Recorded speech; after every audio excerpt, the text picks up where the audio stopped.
So our theme, as you probably know, is the beating heart of Buddhism. The beating heart at the heart of the Bodhisattva. And the Bodhisattva is a being where all the energies are devoted to the awakening of all beings. And all the meaning and purpose of the life. Oh, meant to say no announcements. Yeah, forgot. So yeah, there's no announcements. So I can just crack on. So all the meaning and purpose of the life of the Bodhisattva is dedicated to others in a continual flow of unconditional love and compassion. And one of the ways of expressing that, one of the models that you can kind of organize that amazing beating heart is by talking about the 6 paramitas. So the 6 perfections that we've been working our way through. And that's just the natural way of being of a bodhisattva. But we can kind of learn a bit from those paramitas and try to cultivate them in our day-to-day practice. So we can become, if we aren't already, novice bodhisattvas. And little by little, we become less focused on our own happiness and more focused on a bigger perspective that includes everything. No separation, no separate you, no separate me. So Shantideva's Bodhicharyavatara is the manual for this, and we've been using this as a guide for our talks.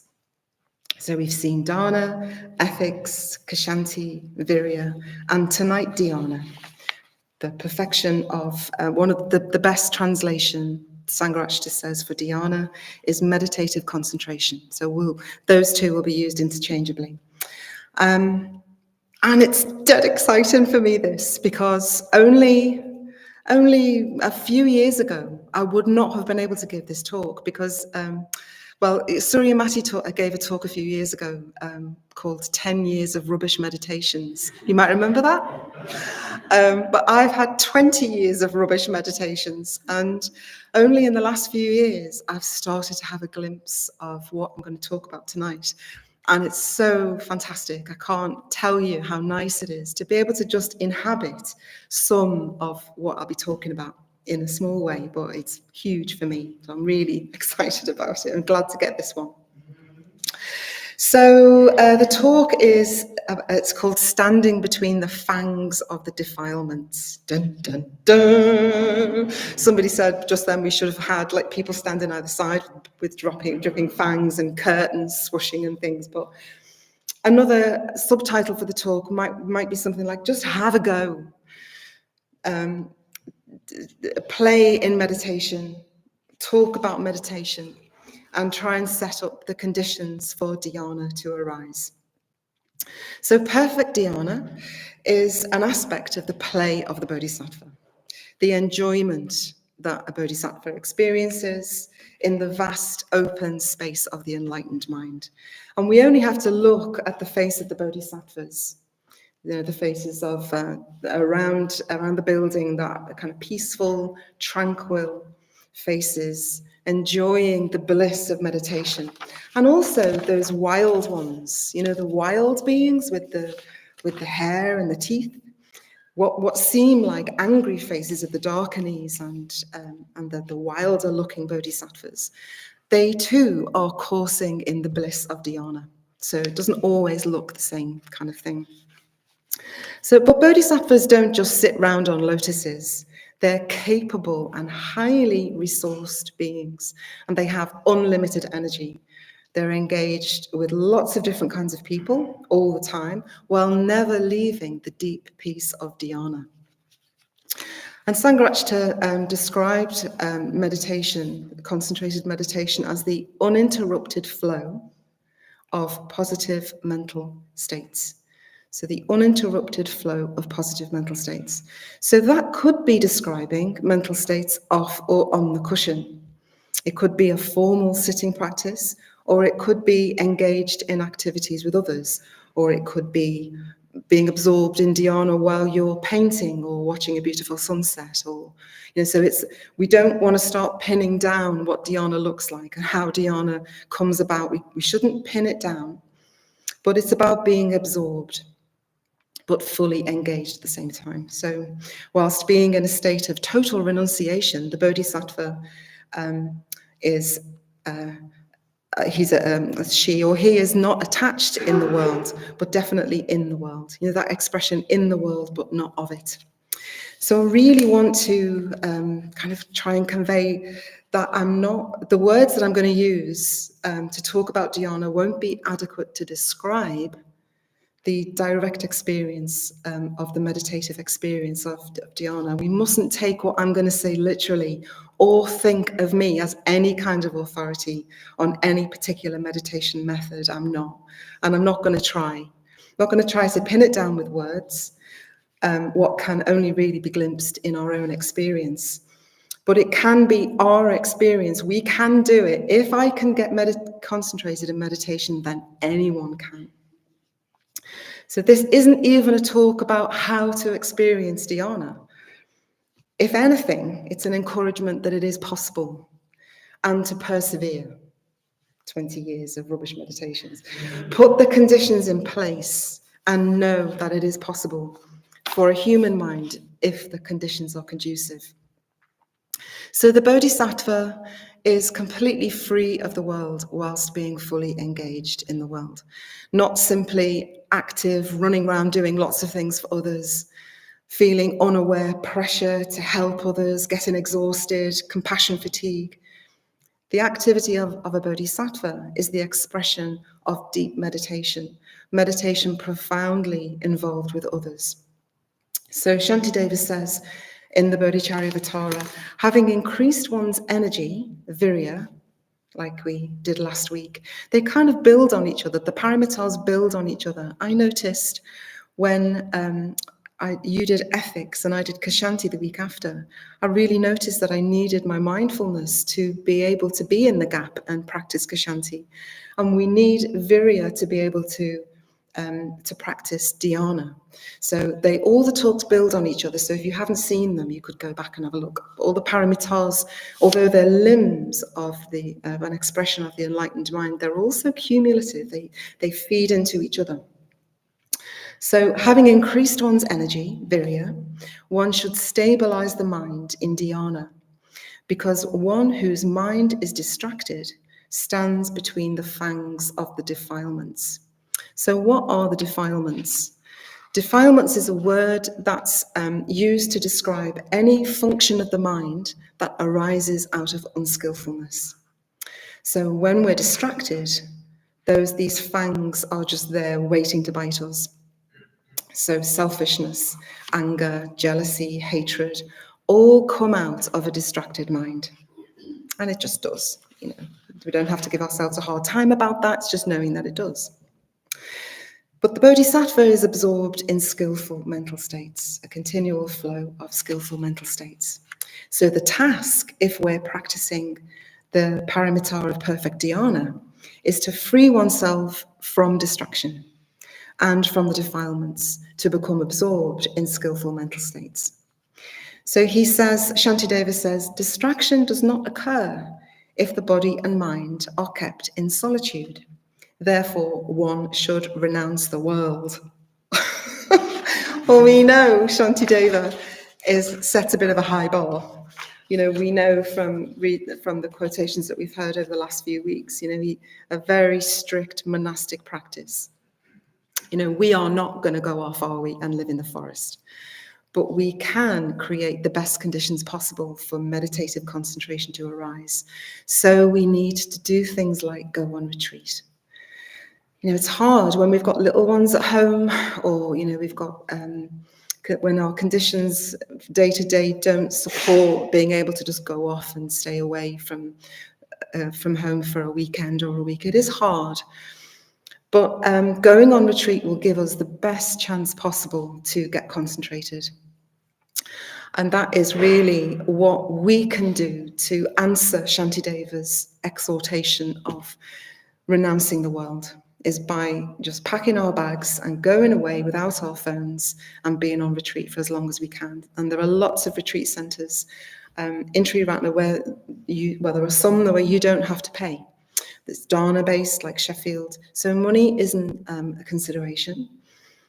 So time is a consideration, and commitment and all the other life things, it's not always easy and it's not always possible. But if it is, and it's just a little question of resistance there, then going on retreat would really give us a leg up.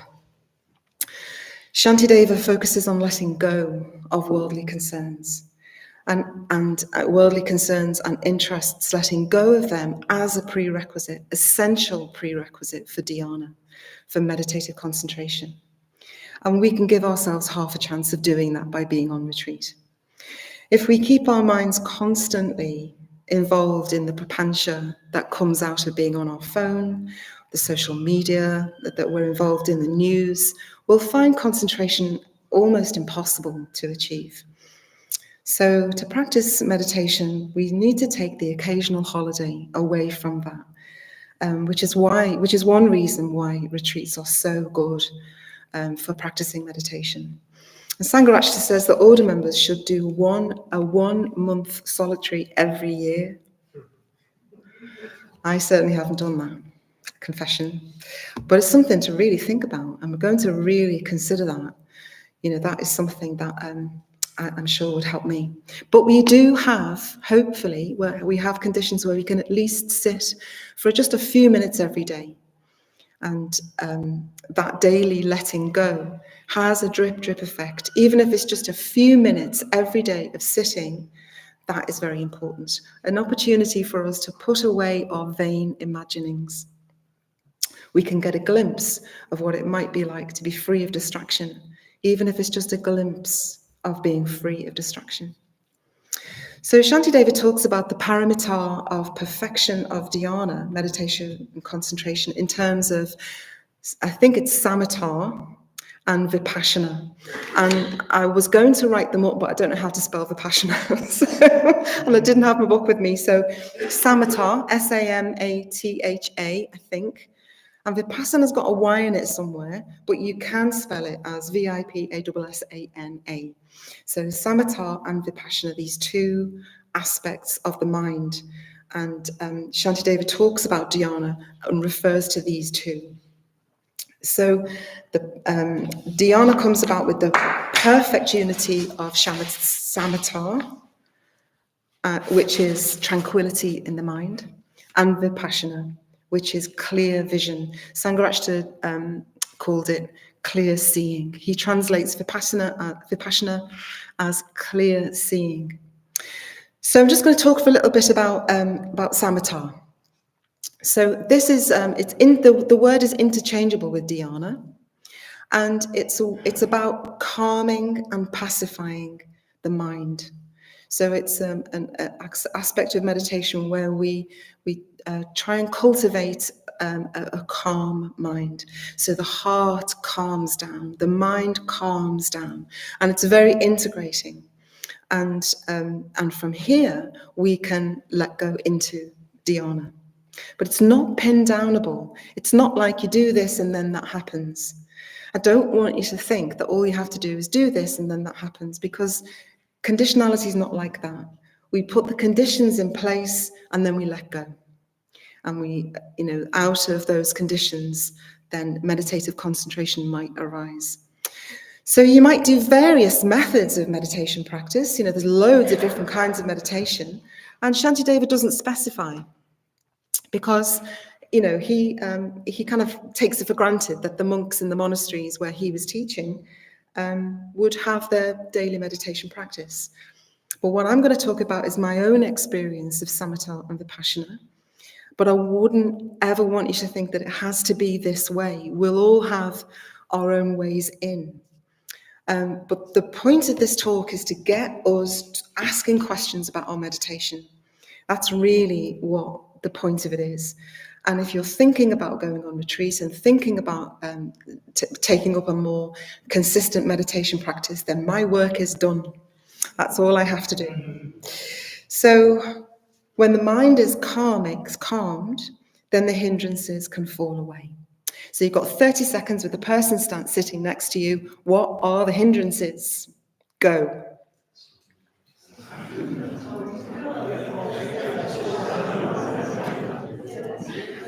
Could you include Anna?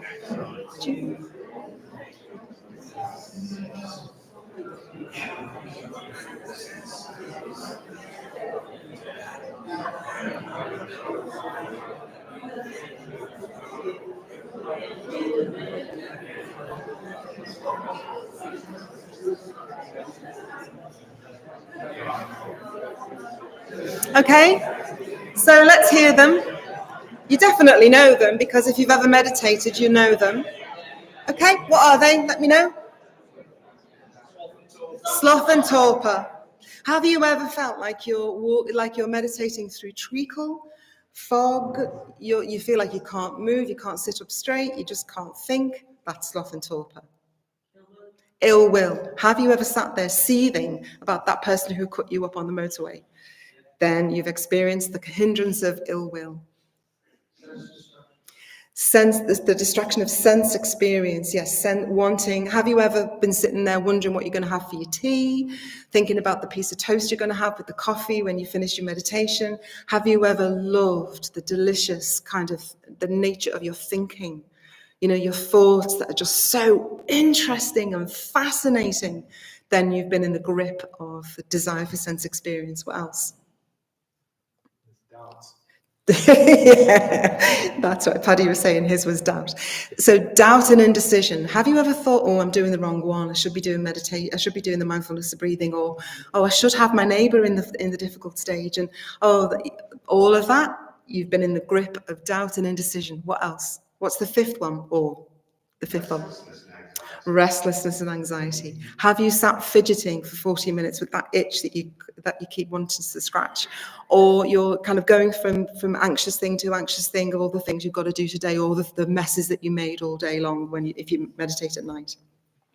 You've been in the grip of anxiety and restlessness. But when they fall away, oh my God, it's absolutely gorgeous. And this, why wouldn't we want this? Why aren't I, meditating now if I wasn't given this talk? And I can say that I've had a little bit of a taste of this. So I have, so just talk about an experience where, I'm sitting and I'm meditating and this dead important thought comes in. And it's like, oh yeah, this is so important. I've got to think about this. And I'm completely absorbed in the train of thought to do with this particular situation. And then I remember and I wake up and, oh yeah. And so that goes away. And then the next one comes in and that's so important. And I've really got to think about this one and the train of thought, and then that one goes. And maybe 10 of these come up. And every time I'm in one, I'm immersed in one, it's so important. But after a while I realize, oh, they've all been like that. But from then suddenly I realised that, there might be ethical issues involved in all of that, but I don't have to be immersed in it. And it's not that important, actually, on the 10th round of the Papancha. And then I notice I'm not in the grip of any of the hindrances. And I notice that I can even bring to mind those terribly important things. And I can look dispassionately at them and they don't make me go, I can just kind of look at those things and I can examine them in a way that is beyond words and discursive narrative and stories. And that looking at those stories comes from a different place of knowing. And so, there was one particular, the first time this ever happened when I thought, I'm getting somewhere, is I brought to mind a particular painful experience that I was having at the time. And I felt like the hindrances had dropped away. I was still thinking, because you do in dhyana, you're still thinking. Thoughts were coming, but I could direct them. I wasn't overwhelmed by them, and they were just coming in, and I could let them go, and I could consciously decide what I was going to think about. So I brought this to mind, and I could see that this person who was in the way of my happiness, that there was no person in the way of my happiness. There was no happiness. There was no me. There was just experience arising and passing away. So out of the tranquility of samatha came the clear seeing of actually those relationships were not, I wasn't at the center of them anymore.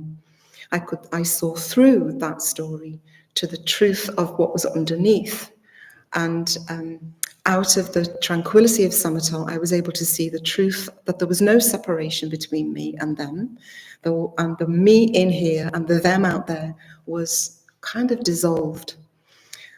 Then afterwards, so there was wisdom in that, there was seeing the truth, there was clear seeing, there was vipassana, shana, and then afterwards it went. It just disappeared, it went. But I never forgot it, and I was able to refer back to it later on when the papancha came, because I knew it was true, because I'd experienced it myself. It came from a direct experience rather than being, than thinking my way to it. So these glimpses of clear seeing don't usually last, but they're really important, and we need to remember them and integrate them. So we need to allow them to inform our practice, and then we can drop the ill will. This person that was in the way of my happiness, I could really drop the ill will that I felt towards them, and it informed my relationship with them. So Vipassana, clear vision, comes about on the basis of the tranquil mind. So the hindrances fall away, you feel that you're not in the grip of the hindrances, and then you can bring to mind situations that then you can examine without being pulled around by the me at the center of it. It's really hard to describe. Making sense? So Vipassana sees things as it really is, and it involves the whole being, the reason, the emotion and the volition, the head, the heart and the guts. You're not thinking it, you just are it. You have a direct experience of it, so you don't have to think your way to it. Although thought is there. So samatha is the essential foundation for Vipassana, for clear seeing the truth of the way things are underneath the stories that we tell. So without the calm, focused, united mind of samatha, clear seeing can't permeate our whole being, and all we get is intellectual understanding. So this doesn't have an effect on the deeper bits of us. So I knew the teaching of conditionality when I sat down to sit. I knew that there is no me, there was no them, there was nothing. I knew that. I could read the books, and I had read the books, and I'd listened to the talks, and I knew that. But that direct experience of it was different. And when I got up, I had my own experience of it, which is why I'm dead excited to tell you that although it's gone, of course it's gone. It was a glimpse, and we just have little glimpses. But meditation can be very, very exciting. And if you're struggling, I really understand that. But let's talk about your meditation a bit more. And I'm going to tell you exciting things at the end about what we're going to do about that. So the stories came back, of course they did, but they came back a bit less than they'd been before. So we need to integrate these stories. We need to integrate them around our practice. So as well as the path of vision, we need the path of transformation. So we need ethics, friendship, generous activity, and all of the kinds of things we do with Sangha to begin to live according to those, the clear seeing that we've experienced. So in the Bodhicharyavatara, Shantideva doesn't describe any specific practices. But in our daily life, if we're in the grip of these hindrances, then it's not surprising that when we try and sit, that the hindrances pop up. So what they do, the hindrances, is they keep us convinced of the centrality of me. Do you remember Vajratari used to talk about the mantra of me? Do you remember those talks she used to give about the mantra of me? That all we're doing all day long is chanting the mantra of me. The mantra of me and mine. We're just consumed with things that we think will satisfy me, and we cling to them.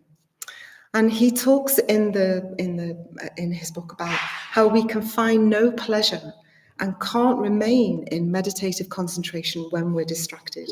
We're tormented by longing on and off the cushion. He says we're consumed by grief, hankering after the content of the stories that we have. These important stories that are so important, but actually they're not.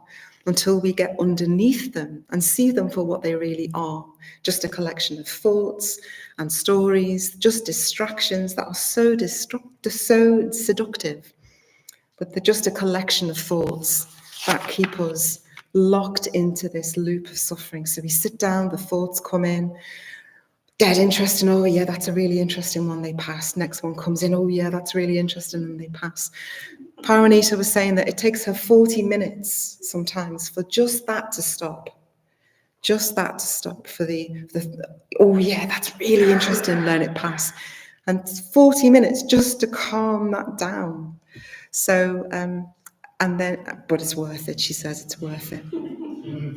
No, so when we get a chance, we can relax our grip and just have a chance of seeing things a bit more clearly. But he says the delight in detachment and a taste of joy and contentment that is hard to find even for a king, he says.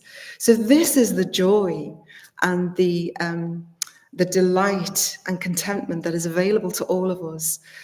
And it is, you know, I would hate to think that you'd have 20 years ahead of you, but probably not, because I think I was a particularly stubborn refuser. But I would just urge anyone to persevere because it's possible. So we're relaxing our grip on the mantra of me at the center of the stories. And that can happen if we let the hindrances calm down.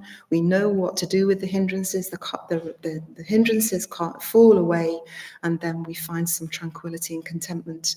So that's really what I'm saying, is that we work with the distractions so that they calm down, and then we can find pleasure in our experience.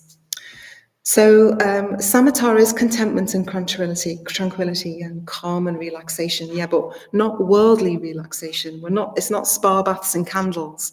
No, you know, helpful as they might be, that's not the kind of tranquility that we're talking about. It's relaxing our grip on the stories.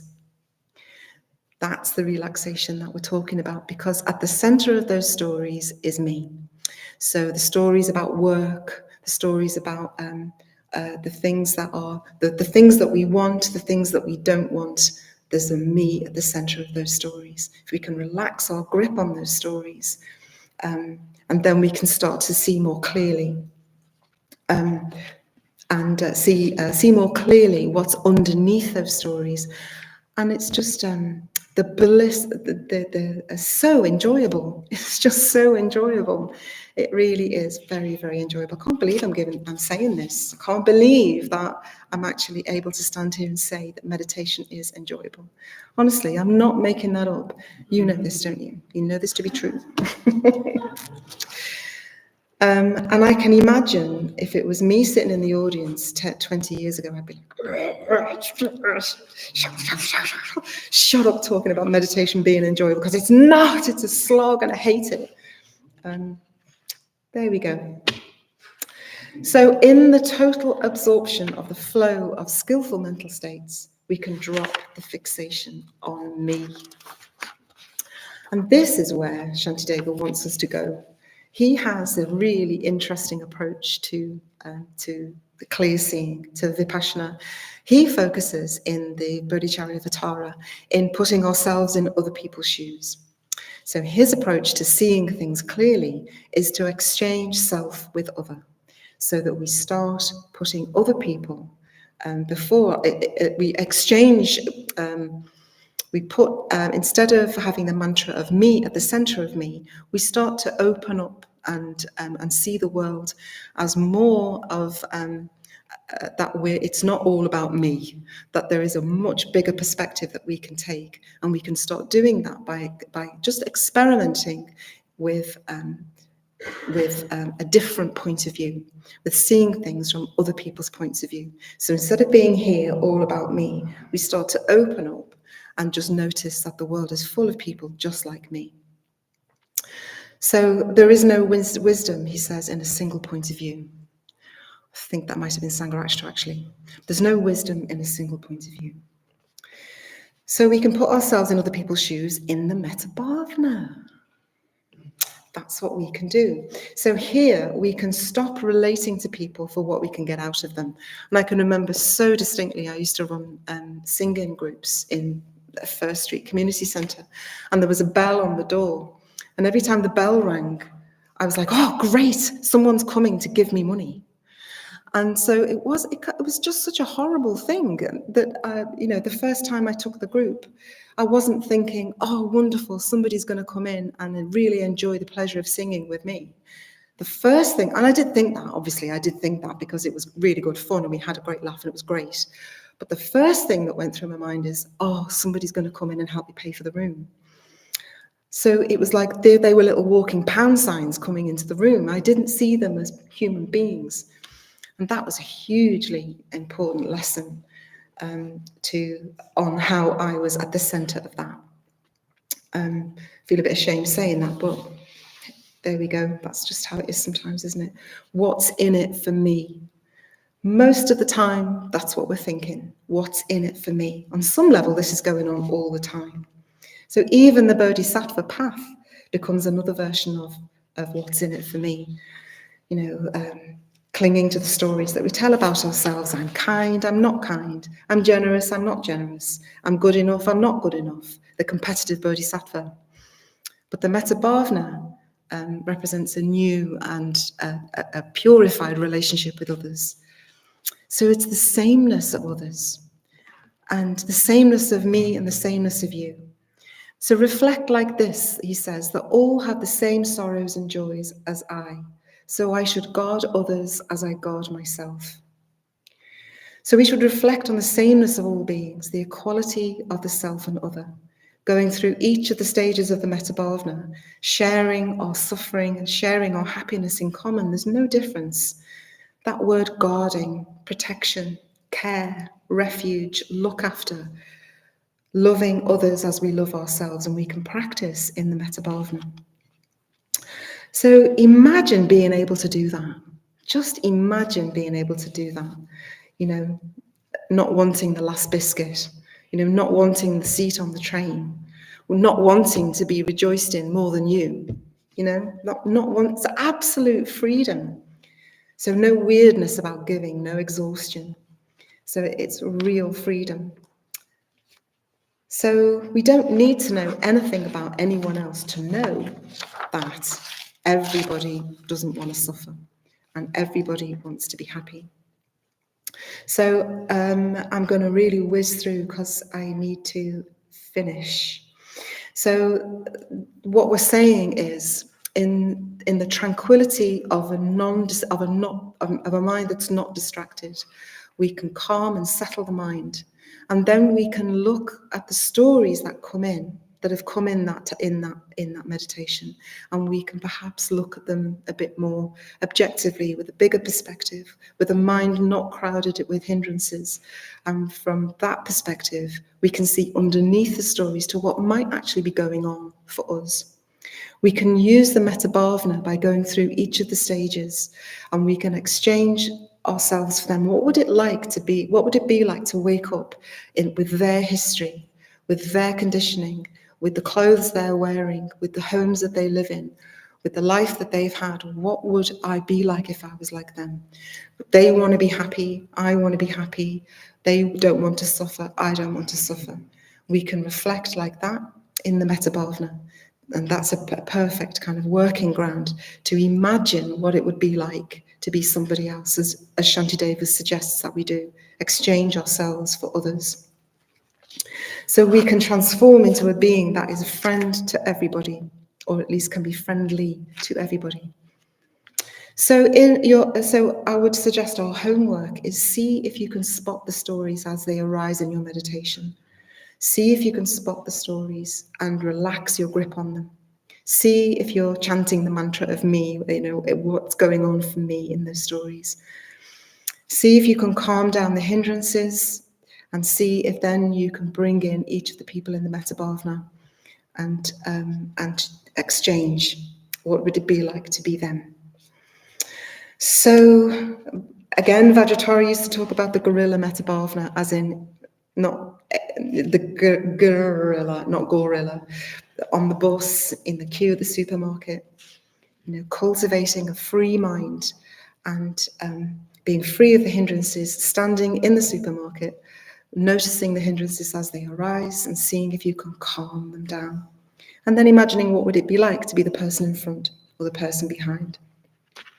Take a mindful moment, take a mindful breath and see what it's like to just notice what's going on in the mind. Are we in the grip of the hindrances? Can we calm down the mind so that we can take that step, that imaginative step, to clearly seeing that we're just the same as everybody else in that particular way, that we don't want to suffer. And how wonderful that today, coincidentally, Vimaladasa's Adventures in Meditation course is open for bookings. Isn't that just amazing? So Vimaladasa says, email the office and get yourself on that course. It's on a Saturday morning, 10 till 12:30. Friday night here, we've always got the meditation course, drop-in. It's a drop-in, isn't it? Do we still do the meditations in the morning, Pranivadaya? And every morning at? 7, Monday to Friday. Monday to Friday, every morning at 7. And even if you don't come to the building, knowing that there are people here meditating might be helpful. The community is usually are there. So that might be a good thing to do. So just to really think, oh yeah, actually, meditation could be something that I kind of look into a bit more, maybe to start to enjoy a bit more. How can I do that? I'm going to talk to somebody about my meditation. I'm going to find out about my meditation. And there's a lovely practice that Tara Brack, I'm adding to a little bit. She talks about, those mindful moments where you can be mindful and connect with others. So if you're in a painful moment, you can just put your hand on your heart and feel that and say, ow, ow, that really hurts. And there are other people in the world who are feeling just like this right now, and connecting with them. Or it could be, wow, it's a bit cheesy, but that actually I'm in fantastic shape. I'm having a wonderful day. And you might be feeling particularly grateful or particularly happy. There are people out there who are feeling this just the same. And may all people have that too as well. There's no difference. Everyone wants to be happy and no one wants to suffer. So that's it.